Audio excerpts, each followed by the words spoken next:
Hi all, welcome back to Ashkemi. So in today's video, we'll be having the part 2 of the coordination chemistry question answer series. And since all of you might have heard about the Kerala PSC HSST chemistry exam that is going to be conducted in this particular year. So in today's video, I have mainly focused on some of the questions that was asked in the previous year's question paper of the same. So let's get started. Before moving on to the question, let's have a discussion on the topics that was discussed so far. So in the first video, we have mainly gone through the basics of coordination chemistry, where I have explained about the basic formation of a complex, including the factors affecting stability of the metal complex, and have also discussed some multiple choice questions as well. And in the first question answer series, we had some questions based on the d orbital splitting, and therefore I have given an explanation regarding the d orbital splitting in different geometry. So this video will be a continuation of that, and we'll be discussing some topics which is in continuation with the previous videos. So let's move on to the first question and we'll see the discussion in detail. So let's have the look at the first question, which is question number 52 of the HSST chemistry exam conducted in the year 2018. So that question was a repeated question from GATE 2011, and in this exam it was seen that most of the exams were repeated from the GATE and NET question papers. So it is well and good if you work out those question papers, so that will help you to grab more marks in the exam. So let's move on to the question. So you are given with a complex which is a titanium complex of water ligand, and that is having a lambda maximum value of 492 nanometer, and you are asked to find out the CFSE value.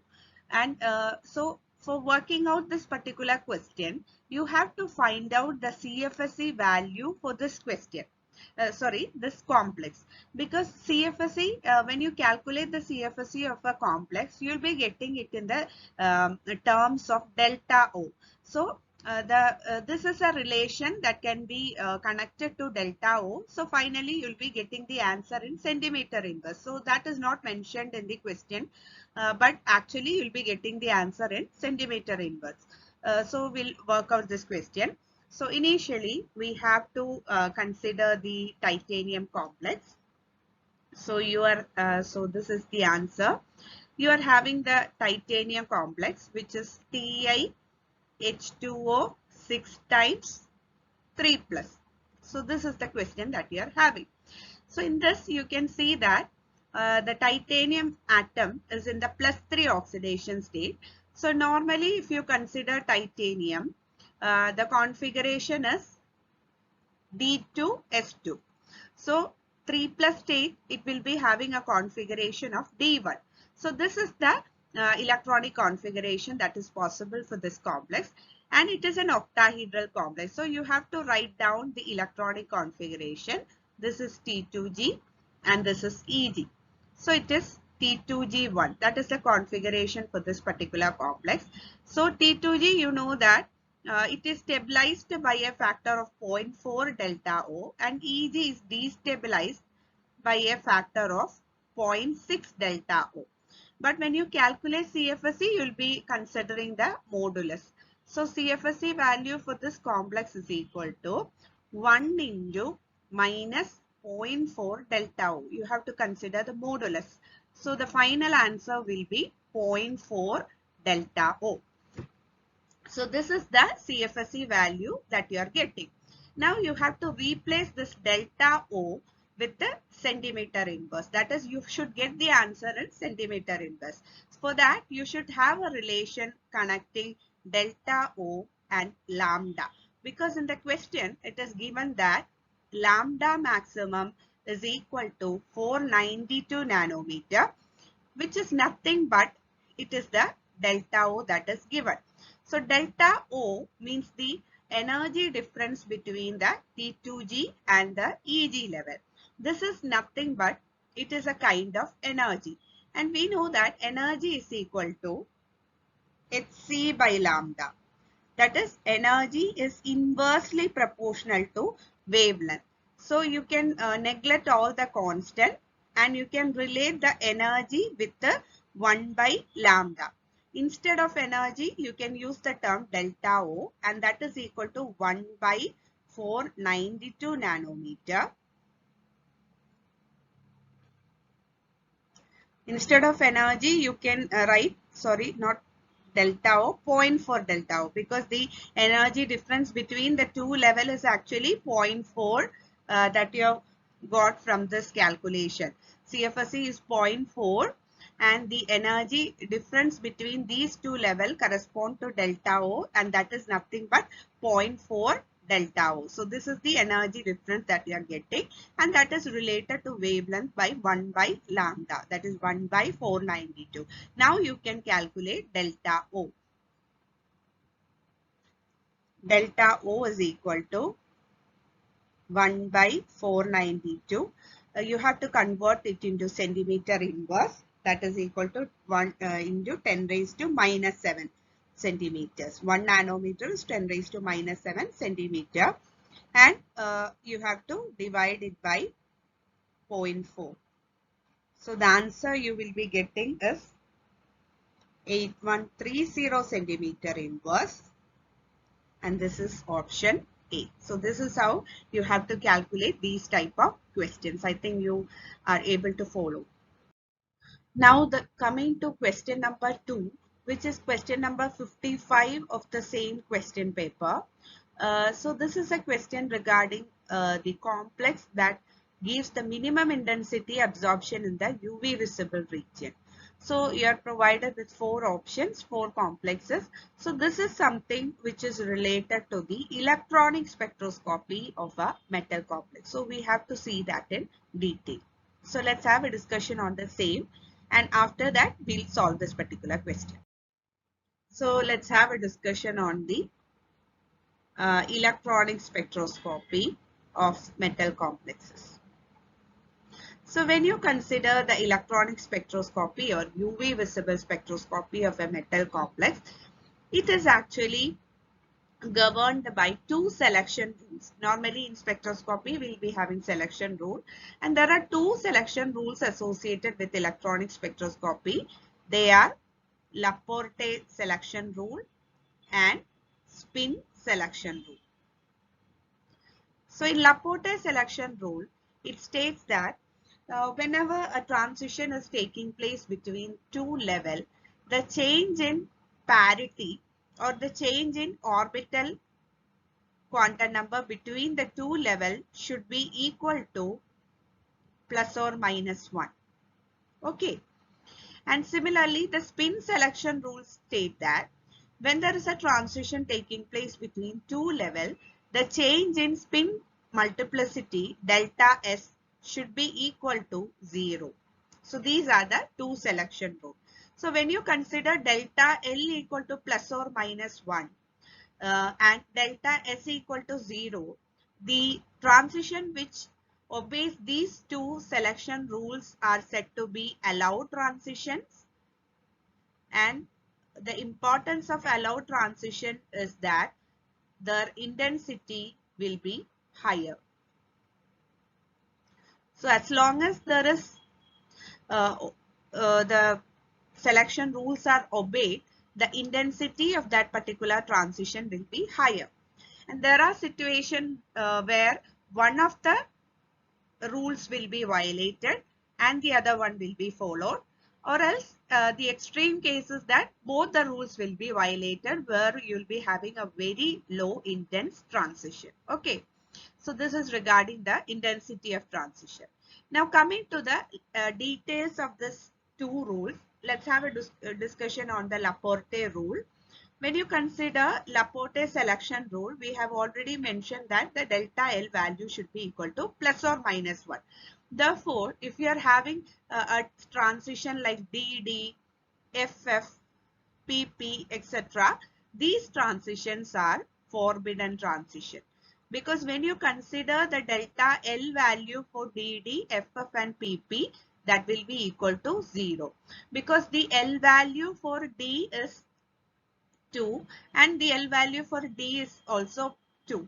So 2 minus 2 becomes 0. So that is not possible. You should have a value of plus or either +1 or a -1. So this is 0. So these are forbidden transition. In other words, you can have transition like PD, P to D transition, D to F transition. These transitions are possible because you will be having a value of delta L equal to +1 in these cases. Okay, so this is regarding the Laporte selection rule. Now coming to the spin selection rule, you should have a delta S value equal to 0. That is, the transition between the level should be in such a manner that the change in spin multiplicity should be 0. That is, you can have a singlet to singlet or a triplet to triplet transition. This will be an allowed transition, but you cannot have a transition like singlet to triplet or triplet to singlet, which is a forbidden transition. Okay, or else in other words, you can say that during the transition, there should be no change in the spin of the electron. The spin of the electron should not change while making that transition. In that case, you can say that it is a spin allowed transition. And there are two limiting points regarding the spin selection rule. One is that when you are having a case where there is spin orbit coupling, that is, in some complexes spin orbit coupling will be possible. We'll come to the discussion of this while discussing a video regarding this in detail. So for time being, you just keep in mind that when there is spin orbit coupling, there will be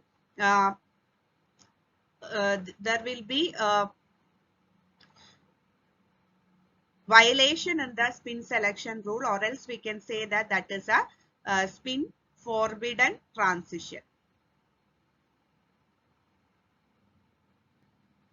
And this is known as breakdown of spin selection rule.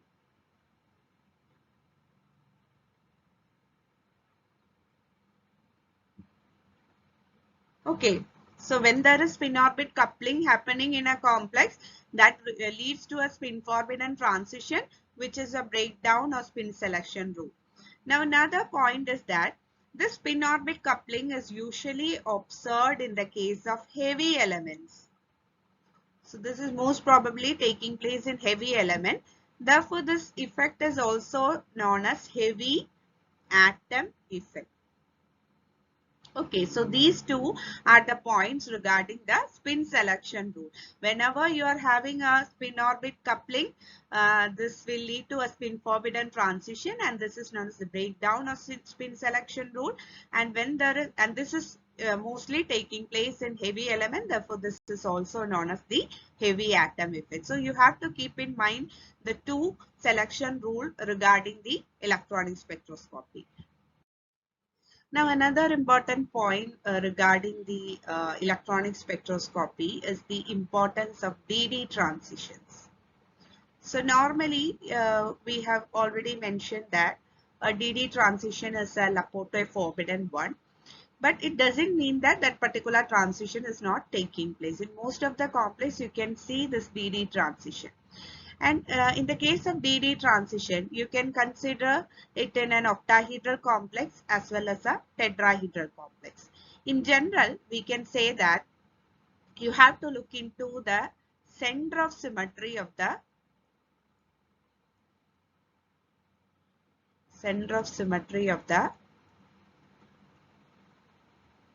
complex that is involved. So when you look at the center of symmetry of the complex involved in the question, or the complex of interest, if you consider, if it is having a center of symmetry, then it is seen that that transition will be a Laporte forbidden transition. Laporte forbidden transition if the complex is center of symmetry. Okay, or else if the complex is a non-center of symmetric molecule, that will be a Laporte allowed transition in the case of non-center of symmetric molecules. That is because In the case of Laporte non-center of symmetric molecule, a kind of DP mixing will take place.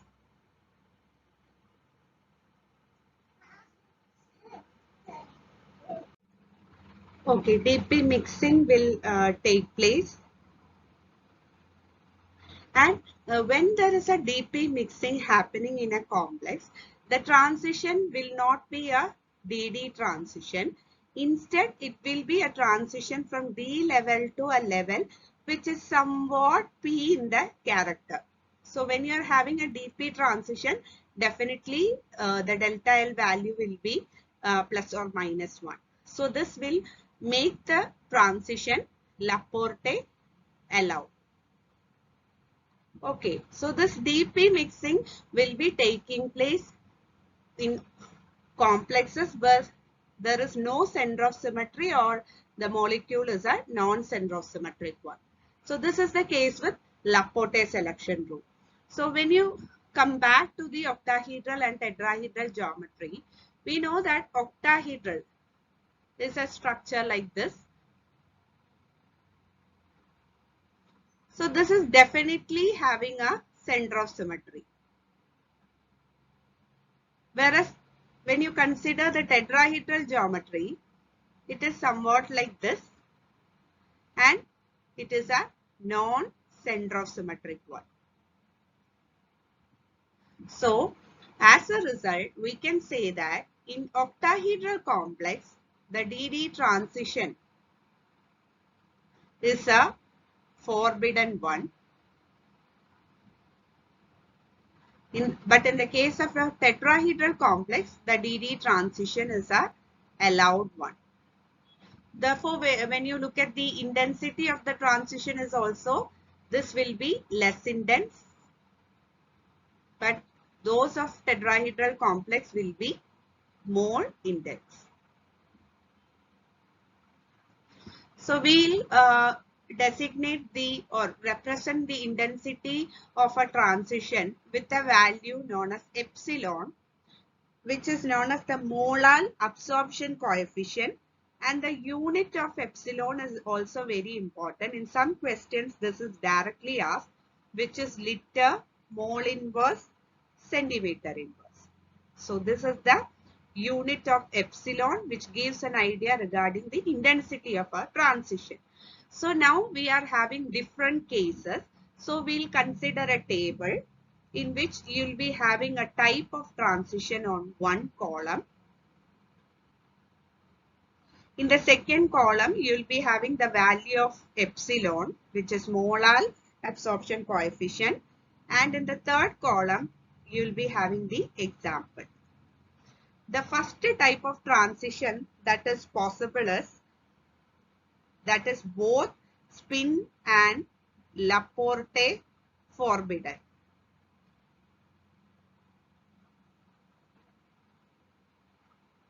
So when you are having a transition which is both spin and Laporte forbidden, that is a forbidden transition that is inhibiting or that is violating both the selection rules of electronic spectroscopy. Therefore, the intensity will be very lower in the range of 10 raised to minus 3 to 1. And the example of a complex that is exhibiting this type of transition is manganese 2 plus complex of octahedral geometry. So we'll come to the details of this while working out the problem that we are interested about. Okay, so this is the example that you're having. The second transition is spin allowed and Laporte forbidden. So this will be having an intensity range of 1 to 10 raised to 3, and an example is DD transition. So sorry, I didn't mention about the type of transition here. This is DD transition in octahedral Mn2 plus complex. So the second example, second one is spin allowed and Laporte forbidden, and the example is DD transition in octahedral complex in general. The third transition is allowing both the selection rule, that is spin and Laporte allowed, and that is having the highest intensity, which is 10 raised to 3 to 10 raised to 6. An example is DD transition in tetrahedral complex. The reason I've mentioned already, that is non-centrosymmetric. So therefore DP mixing is also there. And the other type of transition is charge transfer transition. So we'll discuss this type of transition in a separate video. So this is charge transfer transition, which is also Laporte and spin allowed. So it is an electronically allowed transition. So this table is very important. You have to by heart this table. So this gives an idea regarding the various transitions that are taking place in complex. So this will help you in working out most of the questions related to the electronic spectroscopy of a metal complex. Now let's have a look at the question of interest is to find out the complex with the minimum intensity of absorption in the UV visible region. So we are talking about the electronic spectroscopy, and you are provided with 4 complex. From that you have to find out the complex which is exhibiting minimum intensity. So when you talk about intensity, it is related to the selection rule. When one or the other selection rule is violated, it leads to minimum intensity absorptions in the UV visible region. So you have to make a comparison between all the 4 complex, and you have to find out which one is violating which rule. And if there is a condition where both the rule is violated, that will be the complex which will be exhibiting the minimum intensity of absorption. So we'll see that in detail. So let's consider the first complex, which is Cr H2O 6 times 2 plus. So in this complex, the central metal ion is chromium 2 plus, which is having a configuration of D4. So you have to write down the T2G and EG electronic configuration. So this is an octahedral complex. So this is the arrangement that is possible. And water is a weak field ligand. So we'll be having a high spin complex T2G3 EG1. Now when you consider the Laporte selection rule, this is seen that this is a D to D transition, because this is also a d orbital. These are also d orbital. So this is a D to D transition that is taking place. That is one of these 3 electron can make a transition from T2G to the EG level. So we are talking about a DD transition, which is Laporte forbidden, right? Now coming to the spin selection rule. Normally when this electron make a transition from T2G to EG, it doesn't have to change the spin. That is it is in the upspin in the T2G level. It can move into the EG level with the same spin, because there is no electron in the EG level, so it can make the transition without changing the spin. So spin is not changed during the transition. Therefore we can say that this is a spin allowed transition. Now coming to the second complex, which is V H2O 6 times 2 plus, which is vanadium octahedral complex of water with vanadium, and the vanadium is having 2 plus oxidation state. Therefore the configuration that is possible for V2 plus is vanadium is D3S2 and 2 plus means it is D2. This is the configuration that we are having. That is vanadium, the configuration is D3S2. D3 is the electronic configuration that we are having. So when you write down the electronic configuration in the T2G and the EG level, it is like 1, 2, 3. So it is having 3 electrons in the T2G level. So this is again a DD transition, which is Laporte forbidden, and this electron can make a transition from the T2G level to the EG level without changing the spin, because there is no electrons here. So suppose these 2 levels are filled, then it cannot make a transition without changing the spin. It has to change the spin in order to get paired in the electron which is already present in the Eg level. Since Eg level is vacant, there is no condition that it should change the spin. Therefore, this is a spin allowed transition. Okay. So this is also an example of a spin allowed transition. So the intensity is almost same for these two complexes. Now working out the example of the third complex, which is MnH2O 6 times 2 plus.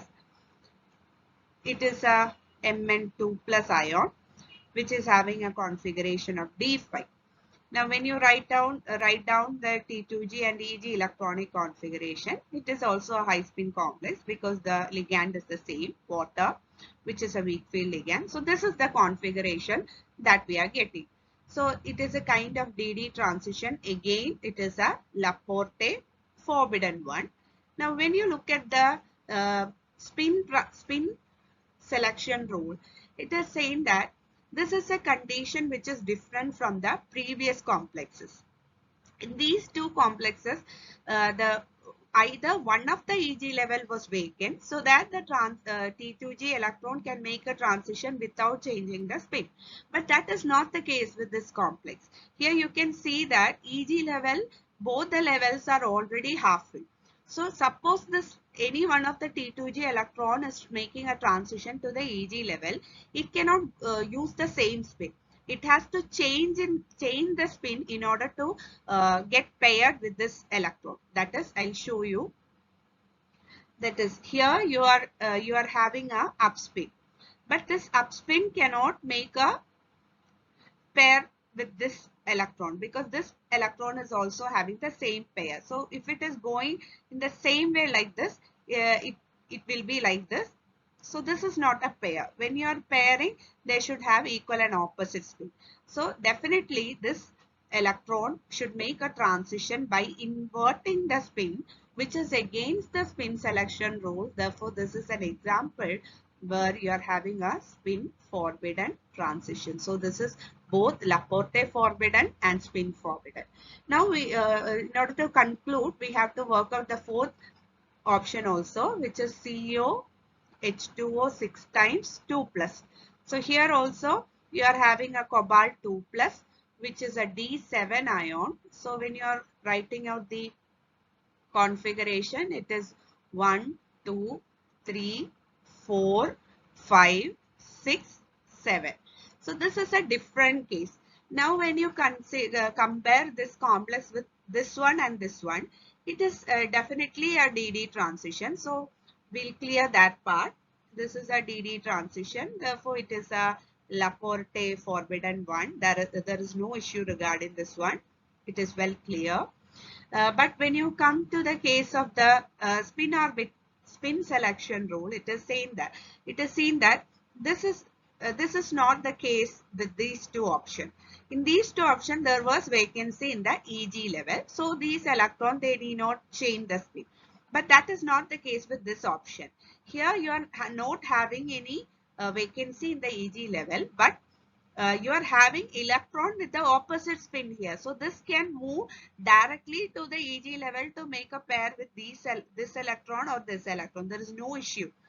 But this is very much different from this case where you are having both electrons in the upspin and this is also having upspin. So pairing is not possible. But in this case, there is upspin electrons here. But here you are having both upspin and downspin. So this electron which is having a downspin, that is, if you consider this electron which is having a downspin, it can go here and make a pair with this one. Okay, like this. So this is a spin allowed transition. It may not change the spin for the transition to take place. Spin allowed transition.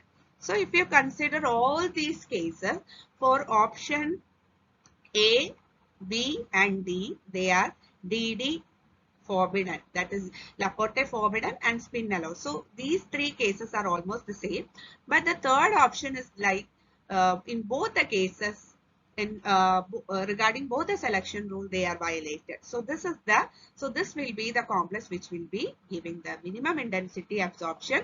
So you can say that the answer is C. Another point which I I'm interested to mention about is that while discussing regarding the octahedral and tetrahedral complex, I just mentioned that in the case of tetrahedral complex, you are having no center of symmetry, and in octahedral complex, you are having center of symmetry. So whenever you say that the octahedral complex is having center of symmetry, you must have all the ligands the same. So when there is a combination of different ligands, that is when you are having 5 ligands same and the 6th one different, there you may not be having the center of symmetry. So if you are having that kind of complex, um, you can say that that complex is not center of symmetry. Therefore, some kind of DP mixing can take place. So you have to keep that in mind. You cannot generalize that octahedral complex is center of symmetry. When you are having a different ligand, you can have a non-center of symmetric octahedral complex, in which case you will be getting the DP mixing. Okay, right. Okay, that's all for today. So I am winding up because it will be a lengthy video if you continue our discussion. You are also having one more question regarding the electronic spectroscopy from the HSST chemistry exam. So we'll discuss that in the next video. If you like this video, please like, share, and subscribe. Thank you all.